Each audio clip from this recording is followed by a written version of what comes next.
الحمد لله نحمده ونستعينه ونستغفره ونؤمن به ونتوكل عليه ونعوذ بالله من شرور أنفسنا ومن سيئات أعمالنا من يهده الله فلا مضل له ومن يضلله فلا هادي له وأشهد أن لا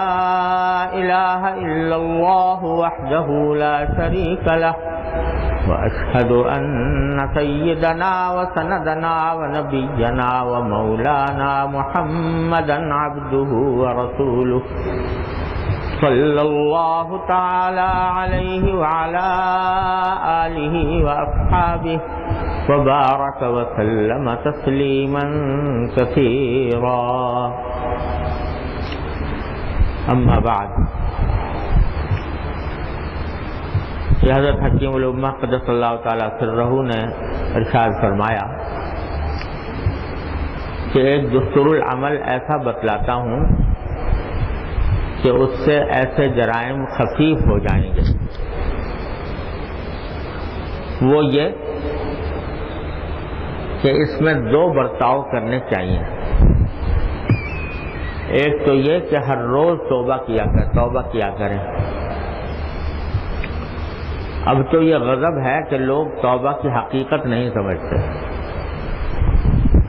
توبہ کی حقیقت یہ ہے کہ جو کچھ کیا اس پر پچھتائے اور دعا کریں کہ اے اللہ مجھے معاف فرما دیجئے، مواخذہ نہ کیجئے. تو یہ کیوں نہیں کرتے؟ کیا ایسا کرنے سے نوکری سے موقوف ہو جاؤ گے؟ ہرگز نہیں. دوسرے یہ دعا کیا کرو کہ اللہ کوئی دوسری سبیل میرے لیے نکال دیجئے. تو اس میں یا تو کوئی سبیل نکلے گی، اور جو کوئی دوسری سبیل نہ نکلے تو یہ شخص شرمندہ گناہگاروں کی فہرست میں تو لکھا جائے گا،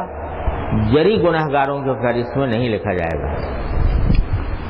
اور یہ توقع آپ میری ہی زبان سے سنیں گے. اور اس توقع میں راز شرعی یہ ہے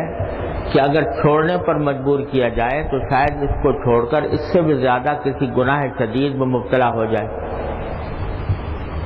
تو یہ توقع در حقیقت بلاؤں کو دفع کرنے کے لیے ہے، اور میں کفر سے بچاتا ہوں. کیونکہ جب آدمی نادار ہو جاتا ہے تو خدا جانے کیا کیا اس کو سوچتا ہے. حضرت والا قدس اللہ تعالیٰ سرہ نے اس ارشاد میں خاص طور پر ان لوگوں کے لیے ایک اہم ہدایت دی ہے جو کسی گناہ میں مبتلا ہیں اور اس کے گناہ ہونے کا احساس بھی ہے مگر چھوٹ نہیں رہا. کسی وجہ سے گناہ چھوٹ نہیں رہا. اور حقیقت میں یہ بات جو ارشاد فرمائی ہے یہ خاص طور پر ان لوگوں کے لیے ارشاد فرمائی ہے کہ جن کا ذریعہ آمدنی ہی فرض کرو حرام ہے. کوئی شخص ہے وہ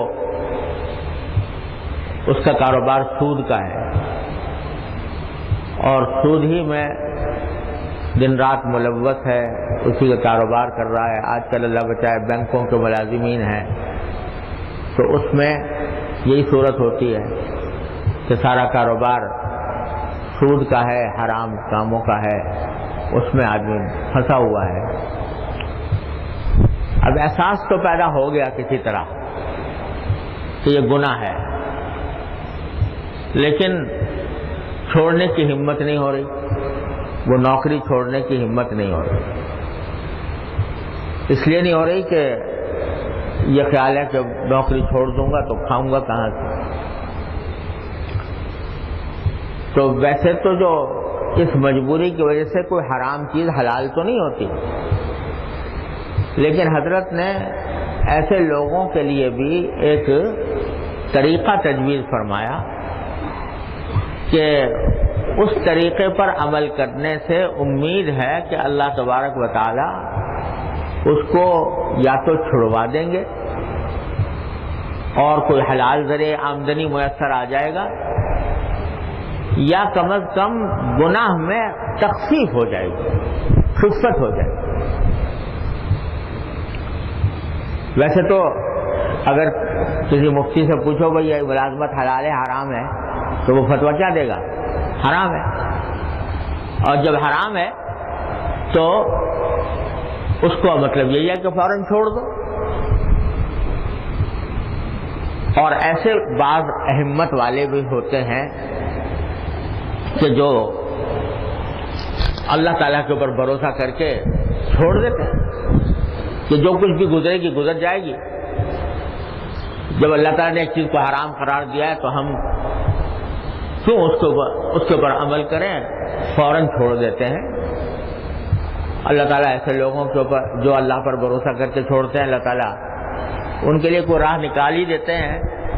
تھوڑی بہت تکلیفیں بھی آتی ہیں، پریشانیاں بھی آتی ہیں، لیکن وہ تیار ہوتے ہیں اس کام کے لیے کہ ہاں پریشانیاں آئیں گی تو آنے دو، میں تو اللہ کے لیے چھوڑ رہا ہوں۔ ایسی مثالیں بہت خاصی ہیں، خود میرے اپنے تجربے میں ہیں۔ ایک مرتبہ ایک صاحب میرے پاس آئے، بہت عرصے پہلے کی بات ہے، اور آ کر پوچھنے لگے کہ انشورنس کا کاروبار جو ہے جو ہوتا ہے وہ حلال ہے کہ حرام ہے؟ اور وہ ایک ایسے صاحب تھے کہ جنہوں نے اپنی ساری تعلیم ہی، ایک خاص شعبہ ہوتا ہے تعلیم کا جو خاص انشورنس ہی کے لیے حاصل کیا جاتا ہے، اسی کے اندر کمال پیدا کیا جاتا ہے، ایکچوری اس کو کہتے ہیں۔ تو اس زمانے میں پاکستان کے اندر اکا دکا ایک دو ہی کوئی ہوں گے جنہوں نے یہ تعلیم حاصل کی ہوگی۔ تو وہ آ کر پوچھنے لگے کہ مجھے یہ پوچھنا ہے کہ بعض لوگ کہتے ہیں کہ حلال ہے، بعض کہتے ہیں حرام ہے، تو یہ حرام ہے یا نہیں ہے؟ اور میں انشورنس کمپنی میں کام کرتا ہوں، نوجوان آدمی تھے۔ میں نے کہا بھائی حرام ہے، ناجائز ہے، تاکہ پھر میری ملازمت جو ہے وہ، میں نے کہا بھائی ملازمت بھی ناجائز ہے، لیکن ہمارے بزرگوں نے یہ کہا ہے کہ بھائی ایسے موقع پر آدمی کو یہ کرنا چاہیے کہ توبہ استغفار بھی کرتا رہے اور کوئی دوسری ملازمت تلاش کرے، اس طرح تلاش کرے جیسے بے روزگار آدمی تلاش کرتا ہے، اور جب مل جائے تو چھوڑ دے، اس وقت تک استغفار کرتا رہے۔ تو وہ نوجوان آدمی تھے، مجھ سے کہنے لگے میں آپ سے فتویٰ پوچھنے آیا ہوں، مشورہ لینے نہیں آیا، فتویٰ پوچھنے آیا ہوں کہ حلال ہے یا حرام ہے؟ میں نے کہا یہ فتویٰ تو یہی ہے کہ حرام ہے۔ تو کہا پھر مجھے مشورے کی ضرورت نہیں، جب حرام ہے تو حرام ہے، آج سے چھوڑ دیا، فوراً چھوڑ دیا۔ تو ایسے ہمت والے بھی ہوتے ہیں اللہ تبارک و تعالیٰ کے بھروسے پر کرنے والے، الحمدللہ پھر بعد میں معلوم ہوا کہ اللہ نے ان کو کوئی دوسرے ذرائع پیدا فرما دیا، حالانکہ وہ سارا علم اسی کا حاصل کیا تھا، لیکن اللہ کے نام پر چھوڑ دیا، اللہ تعالیٰ نے نوازا بعد میں بہت۔ ایسے ہمت والے بھی ہوتے ہیں، لیکن چونکہ ہر ایک کا یہ حوصلہ نہیں ہوتا، ہر ایک میں اتنی ہمت نہیں ہوتی، ہر ایک میں اتنا توکل نہیں ہوتا، پریشانیاں مصیبتیں آتی ہیں تو اس صورت میں بعض اوقات اس سے زیادہ کسی خراب بات میں مبتلا ہو جاتا ہے۔ تو اس واسطے حضرت فرماتے ہیں کہ بعض اوقات اگر کسی آدمی کو مجبور کیا جائے کہ فوراً چھوڑ دو، اور اسے چھوڑ دیا، اور ایسے میں کبھی آزمائشیں بھی آتی ہیں، کوئی آزمائش آ گئی، پریشانی لاحق ہو گئی تو اللہ بچائے بعض اوقات کفر تک نوبت پہنچ جاتی ہے کہ لو بھائی میں نے اللہ کے واسطے چھوڑا، میں نے میرے لیے کوئی انتظام نہیں کیا، معاذ اللہ کے ساتھ شکوہ پیدا ہو گیا، اللہ تبارک و تعالیٰ کی تقدیر کے اوپر اعتراض پیدا ہو گیا، کفر تک نوبت پہنچ گئی۔ اس واسطے حضرت فرماتے ہیں کہ عام آدمی جس کے اندر اتنی قوت طاقت نہیں ہے، تو میں اس کے لیے یہ بتاتا ہوں کہ بھائی دو کام کرو، ایک توبہ، ایک دعا اور کوشش۔ توبہ یہ کہ روزانہ توبہ کر لیا کرو، یا اللہ میں کر تو رہا ہوں یہ، لیکن ہے خراب بات، غلط بات، پچھتاتا ہوں اور اس کے اوپر شرمندہ ہوں، اپنی رحمت سے مجھے معاف فرما دیجئے، توبہ کرو۔ اور ساتھ میں دعا کہ یا اللہ میرے لیے کوئی سبیل پیدا فرما دیجئے ایسی کہ جس کے ذریعے میں اس گناہ سے بچ جاؤں اور مجھے ضرور کوئی آمدنی حلال حاصل ہو جائے۔ حضرت فرماتے ہیں کہ یہ عمل تو کر لے کم سے کم، اور پھر تلاش میں رہے کہ کوئی اللہ تعالیٰ کوئی حلال راستہ پیدا فرما دے، تو کیا ہوگا؟ دعا، پہلی بات تو یہ کہ دعا قبول ہو گئی، انشاءاللہ اللہ تعالیٰ کوئی راستہ پیدا فرما دیں گے، جو کوششیں کر رہے ہو اس میں اللہ تعالیٰ برکت عطا فرما دیں گے۔ اور اگر بالفرض نہیں بھی ہوئی،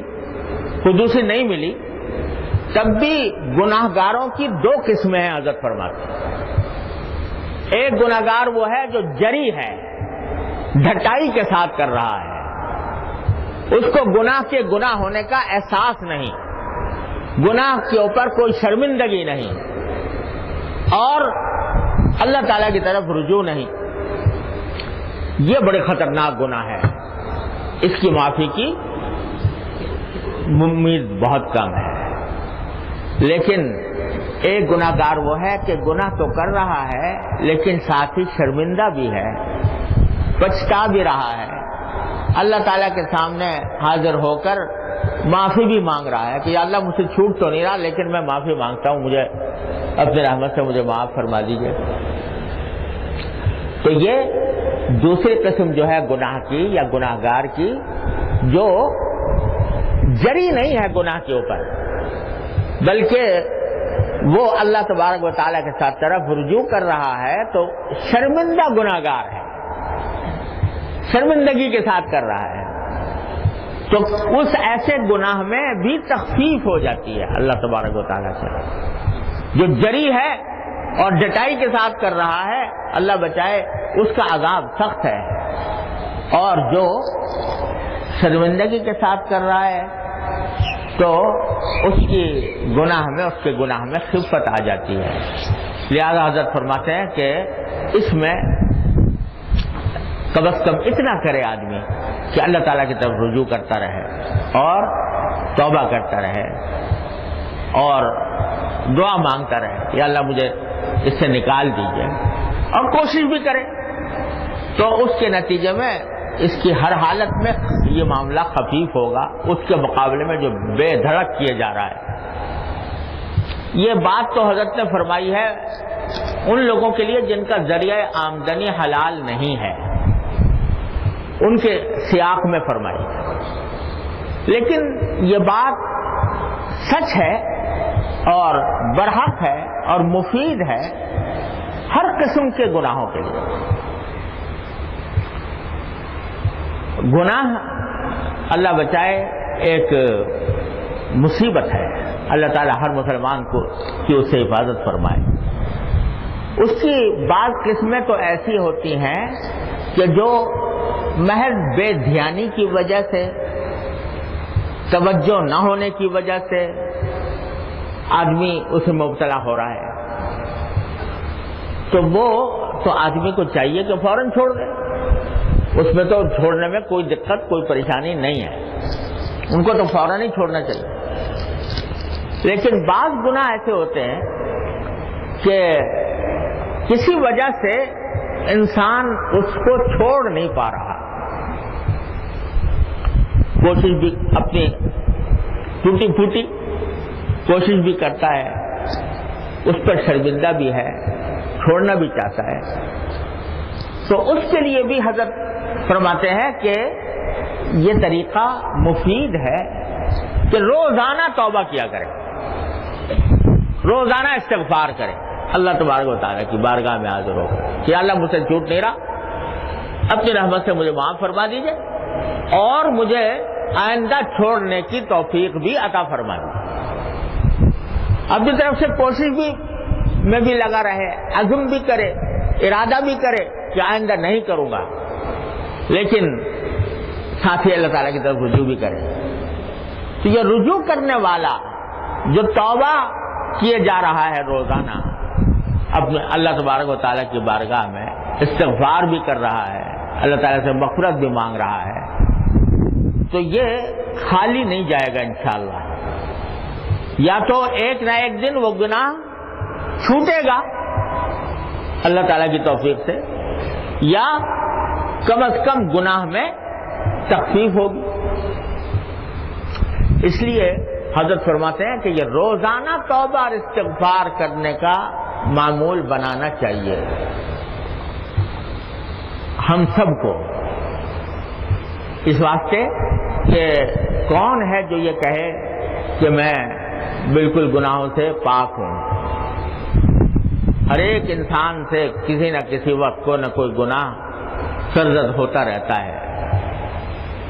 اور اس میں بعض گناہ تو ایسے ہوتے ہیں کہ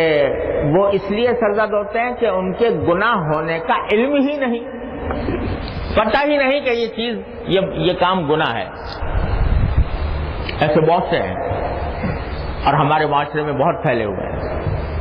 مثلا مثال یہ ہے کہ کسی شخص کی کوئی بات نقل کی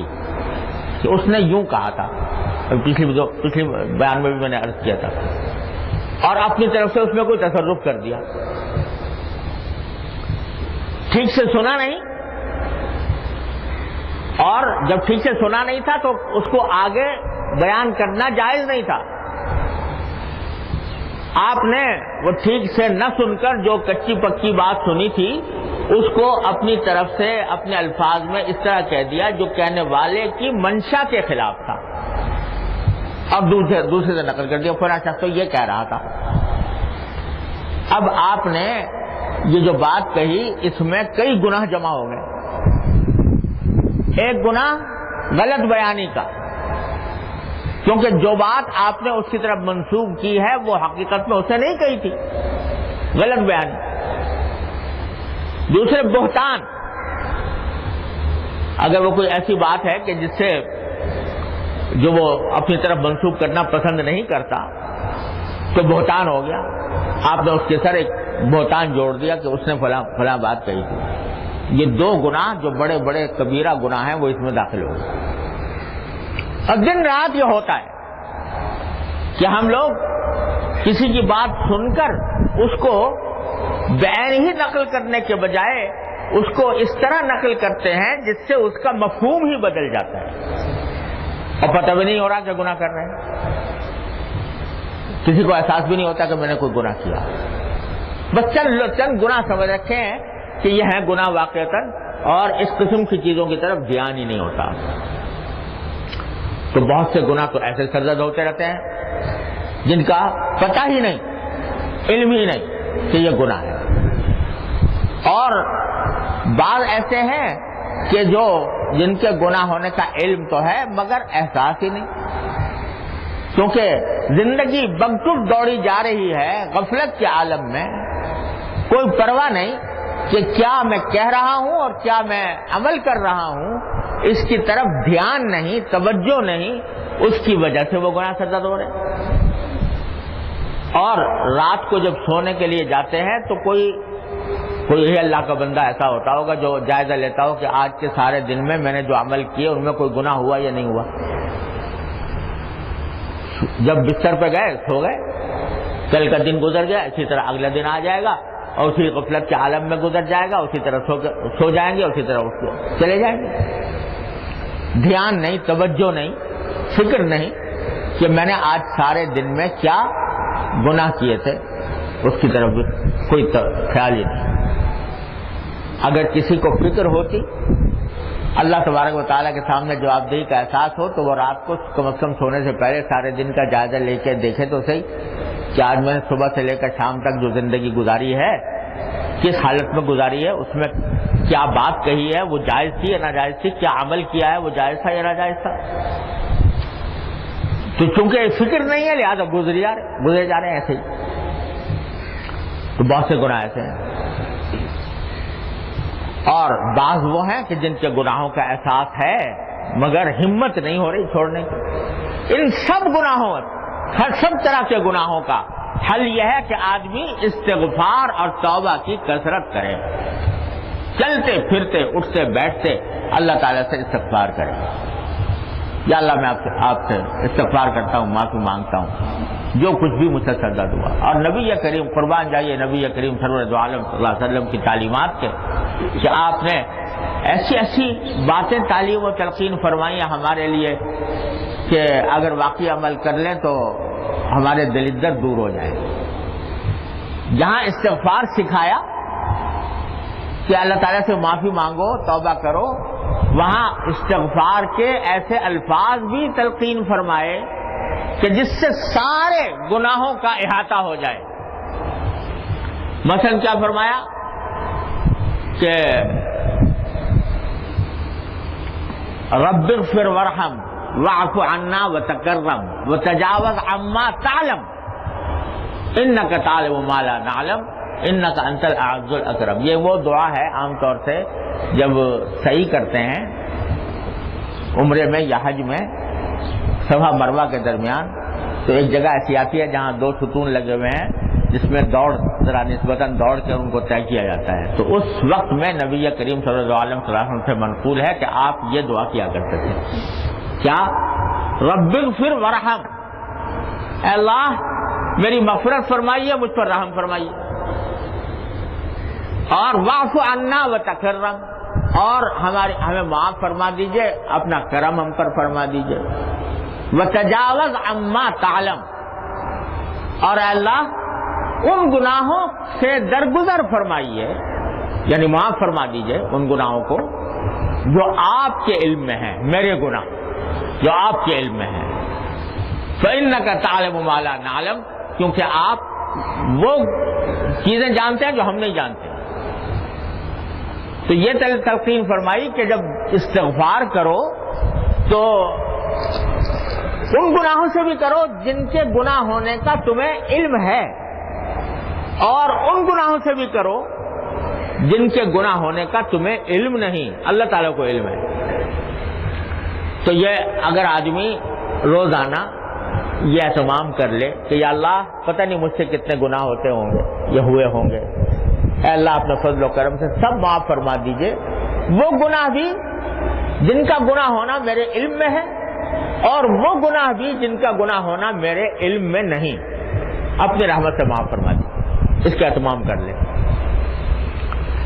تو کیا ہوگا کہ اللہ تبارک و تعالی کی رحمت سے امید ہے کہ اس سے وہ قبول بھی ہوں گے، معافی بھی ہوگی اللہ تعالیٰ کی طرف سے، اور پھر آئندہ بچنے کی انشاءاللہ توفیق بھی ہوگی. یہ اس میں ایک عجیب راز ہے، اور میں راز وہ اپنے بزرگ سے کے عمل سے کچھ اندازہ ہوا. یہ جو حضرات جن حضرات کو اللہ تبارک و تعالیٰ اصلاح خلق کے لیے سن لیتے ہیں، اللہ تعالیٰ ان کی باتوں میں تاثیر بھی عطا فرماتا ہے. تو ہمارے بزرگ تھے جن کا میں بار بار آپ سے کبھی کبھی ان کا ذکر کیا کرتا ہوں، حضرت بابا نجم حسن صاحب رحمۃ اللہ علیہ، اللہ تعالیٰ ان کے درجات بلند فرمائے. وہ اپنے چھوٹے سے حجرے میں بیٹھے رہتے تھے کمرے میں، نہ کوئی حلقہ درس تھا، نہ کوئی حلقہ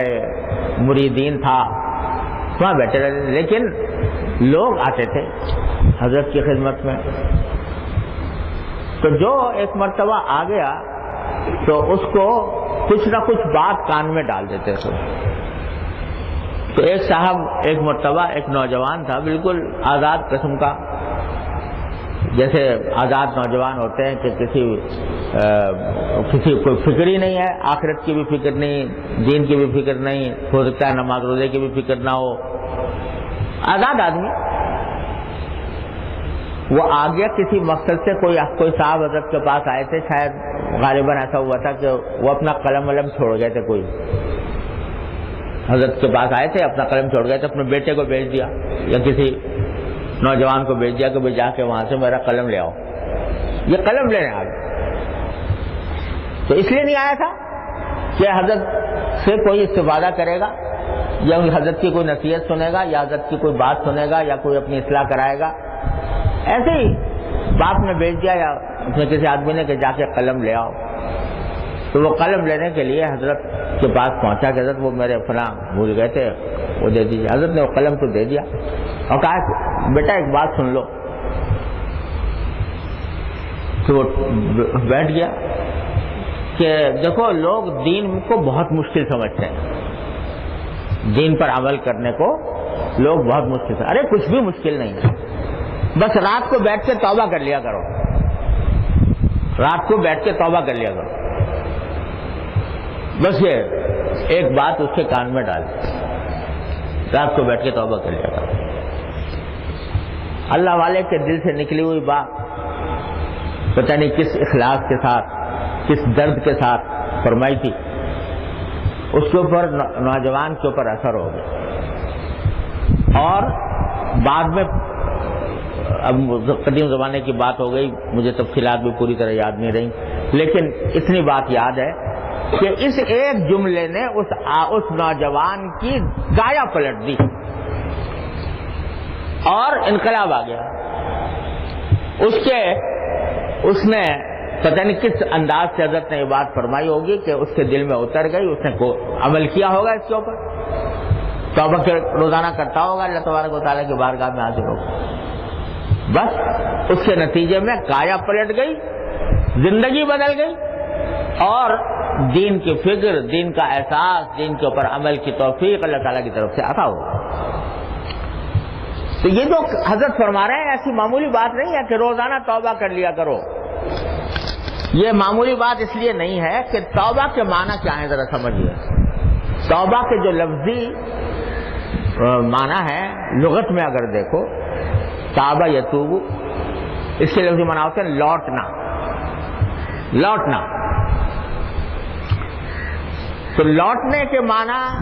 ہوتے ہیں، لیکن توبہ کو توبہ اس لیے کہتے ہیں کہ بندہ جب اللہ تبارک و تعالیٰ کی طرف رجوع کرتا ہے تو اللہ تعالیٰ کی طرف لوٹتا ہے، دنیا کے کاروبار میں مگن ہے، دنیا ہی کی فکر میں مبتلا ہے اور اسی میں لگا ہوا ہے دن رات۔ جب اللہ تبارک و تعالیٰ سے توبہ کر رہا ہے، یا اللہ مجھے معاف فرما دیجئے، یا اللہ میرے گناہ بخش دیجئے، تو وہ لوٹ کے آیا۔ کہاں سے لوٹ کے آیا؟ دنیا کی زندگی سے، گناہ کی زندگی سے، غفلت کی زندگی سے لوٹ کر آیا اور اللہ تبارک و تعالیٰ کی طرف رجوع کیا، یہ ہے توبہ۔ تو جب اب وہ توبہ کی جو شرائط ہیں وہ اپنی جگہ پر ہیں، تو یہ کہا گیا ہے کہ بھائی 3 چیزیں ہونی چاہیے، ایک تو کہ فوراً اس گناہ کو چھوڑ دے، دوسرے اس پر ندامت کا اظہار کرے، تیسرے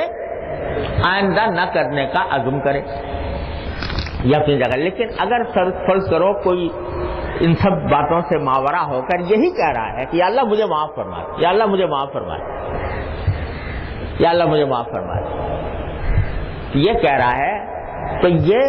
اس کو توفیق ہو رہی ہے اللہ تبارک و تعالیٰ کی طرف رجوع کرنے کی، اللہ تعالیٰ سے فریاد کر رہا ہے، اللہ تعالیٰ کی طرف لوٹ رہا ہے۔ تو یہ رجوع اللہ ایسی چیز ہے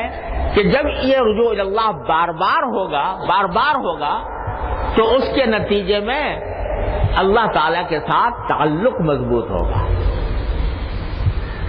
اس کے نتیجے میں جو غفلت چھائی ہوئی ہے دل و دماغ کے اوپر، وہ غفلت دور ہوگی،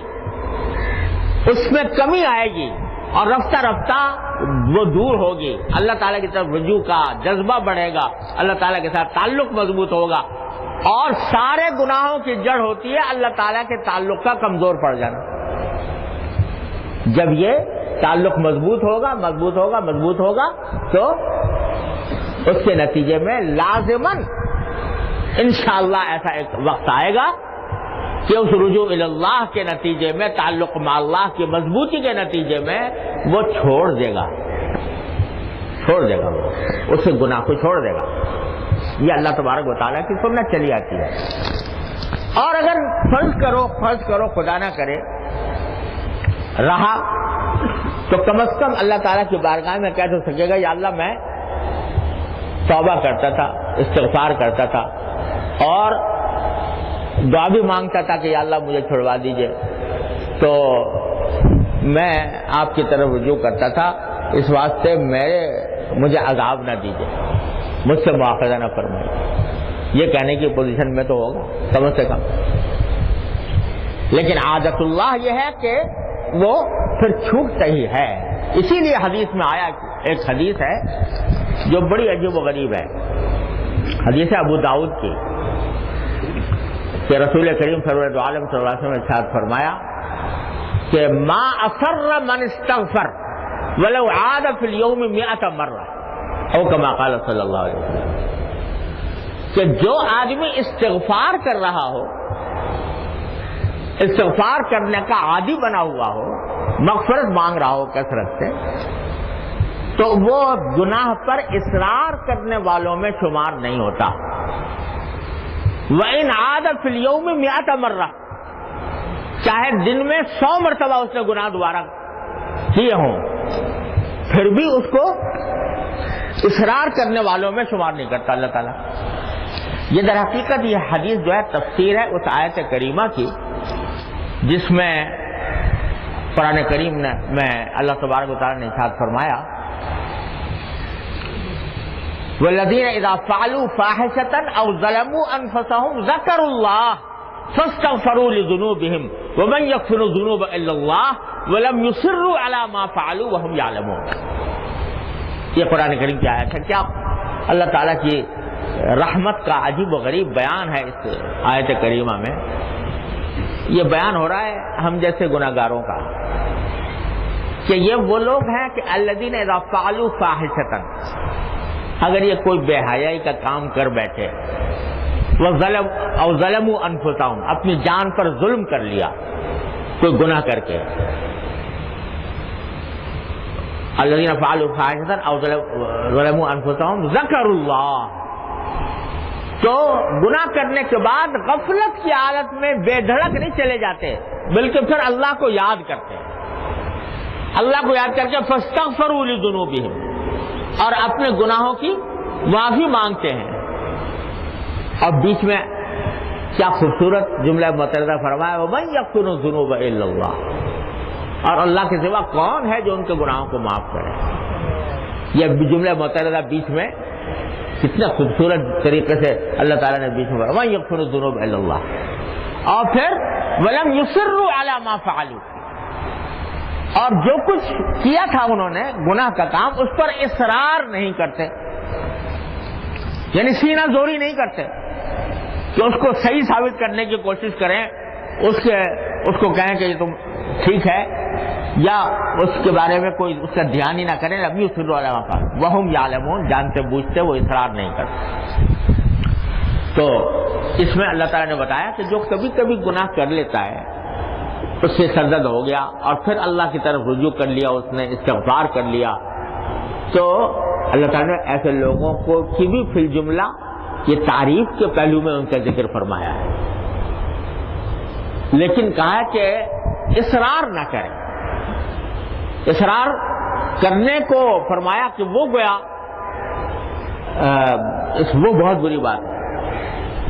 کہ اس کے اندر پھر اللہ بچائے معافی کی امید کم ہے، تو اس لیے اصرار بڑی خراب چیز ہے۔ حضور اقدس نبی کریم صلی اللہ علیہ وسلم نے اصرار کی تفسیر اس حدیث میں بیان فرمائی کہ جو بندہ استغفار کرتا ہوگا اور استغفار کا عادی بن جائے گا تو وہ اصرار کرنے والوں میں شمار نہیں ہوگا۔ ما اصر من استغفر، جو استغفار کرنے کا عادی ہے وہ اصرار کرنے والوں میں شامل نہیں۔ وَإِنْ عَادَ فِي الْيَوْمِ 100 مرہ، چاہے دن میں 100 مرتبہ کیے ہوتے۔ کیوں؟ وجہ اس کی یہی ہے کہ ٹھیک ہے گناہ تو کیا اس نے، لیکن پہلے تو یہ کہ سینہ زوری نہیں کی، دوسرا یہ کہ اللہ تعالیٰ کی طرف رجوع کیا، اللہ تعالیٰ کی طرف متوجہ ہوا، اپنے گناہوں پر نادم ہوا، اللہ تعالیٰ سے مغفرت مانگی، اللہ تعالیٰ سے تعلق قائم رکھا، اللہ تعالیٰ سے تعلق قائم رکھا، تو کیا ہوگا؟ اللہ تبارک و تعالیٰ اس تعلق کے قائم رہنے کی وجہ سے، اس کی برکت سے اللہ تبارک و تعالیٰ اس کو نہ صرف یہ کہ معاف فرما دیں گے انشاءاللہ، بلکہ پھر آگے اس کو بچنے کی بھی توفیق عطا فرمائیں گے انشاءاللہ۔ لہذا کیسی بھی حالت میں ہو استغفار مت چھوڑو، یہ مقصود ہے نبی کریم سرور دو عالم صلی اللہ علیہ وسلم، استغفار مت چھوڑو۔ خود نبی کریم سرور دو عالم صلی اللہ علیہ وسلم فرماتے ہیں کہ میں دن میں 70 مرتبہ استغفار کرتا ہوں۔ وہ ذات جو گناہوں سے پاک ہے، معصوم ہے، وہ فرماتے ہیں کہ میں 70 مرتبہ استغفار کرتا ہوں اللہ تبارک و تعالیٰ کی بارگاہ میں۔ تو استغفار کو چھوڑو نہیں، کیے جاؤ تو اللہ تبارک و تعالیٰ اس کی برکت سے جن گناہوں میں مبتلا ہو ان کو چھڑوا بھی دیں گے انشاءاللہ تعالیٰ۔ پہلے تو ذرا جائزہ لو اپنی زندگی کا، صبح شام تک کی زندگی کا تنقیدی جائزہ لو، خود اپنے اوپر تنقید کرو کہ یوں سمجھو جیسے قیامت برپا ہے اور میں اللہ تبارک و تعالیٰ کی بارگاہ میں پیش ہوں اور میرے یہ اعمال سامنے آ رہے ہیں، تو جائزہ لو کہ کہاں کہاں میں غلطیاں کرتا ہوں، کہاں کہاں مجھ سے گناہ ہوتے ہیں۔ دوسرے لوگوں کی تنقید تو آدمی کو برداشت نہیں ہوتی، دوسرے لوگ اگر کہیں تو بہت آدمی کو برا لگتا ہے، لیکن دوسرے لوگوں کو چھوڑو، خود کر لو یہ تنقید، خود کر لو اپنے اوپر، یہ خود اپنا جائزہ لے لو، کہاں کہاں میری نگاہ بہکتی ہے، کہاں میری زبان بہکتی ہے، کہاں میرے کان بہکتے ہیں، کہاں میرے ہاتھ بہکتے ہیں، اور کس طرح میں گناہوں کا ارتکاب کرتا ہوں، اس کا ایک جائزہ لے لو، اور ان میں سے ہر ایک کا تصور کر کے استغفار کر لو اللہ تبارک و تعالیٰ کی بارگاہ میں کہ اللہ یہ گناہ ہو رہے ہیں، میں معافی مانگتا ہوں، اور اے اللہ میں یہ بھی آپ سے التجا کرتا ہوں کہ اپنے فضل و کرم سے مجھ سے یہ چھڑوا دیجیے، یہ کام کرتے جاؤ، تو کیا ہوگا کہ انشاءاللہ اللہ تبارک و تعالیٰ اپنی رحمت سے محروم نہیں فرمائیں گے۔ جب رجوع کر رہے ہو ان کی طرف تو پھر کیوں محروم کریں گے تمہیں؟ کوئی تم سے دشمنی ہے؟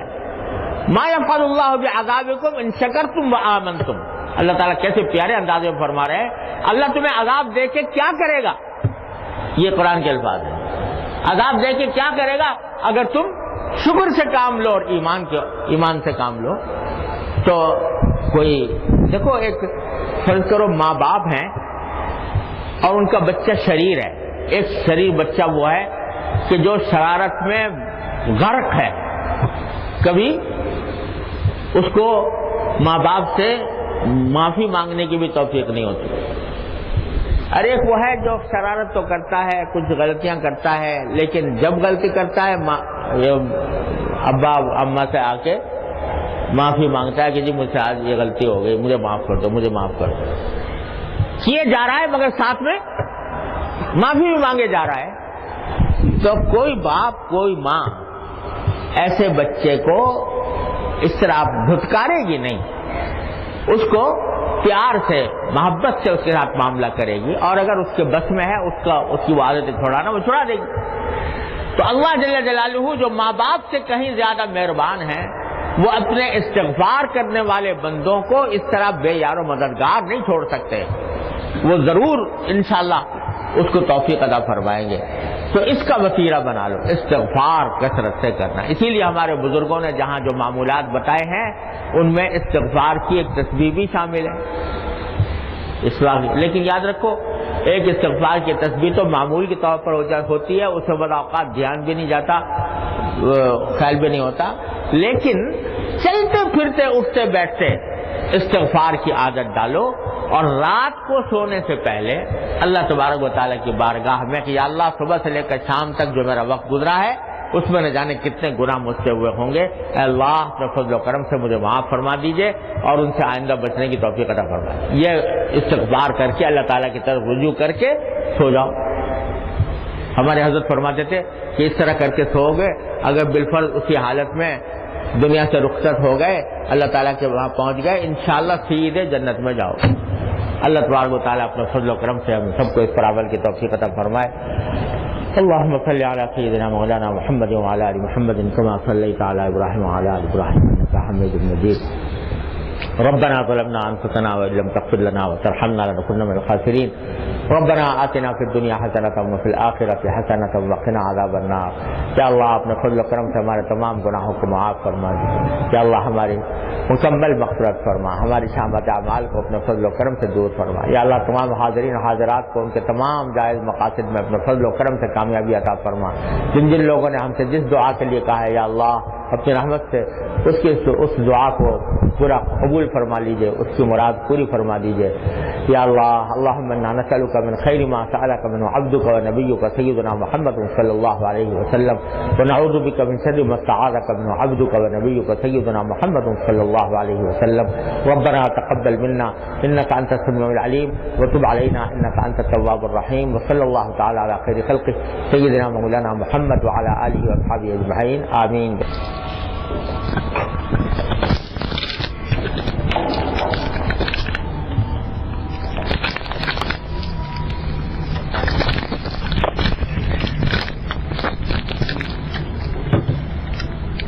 دیکھو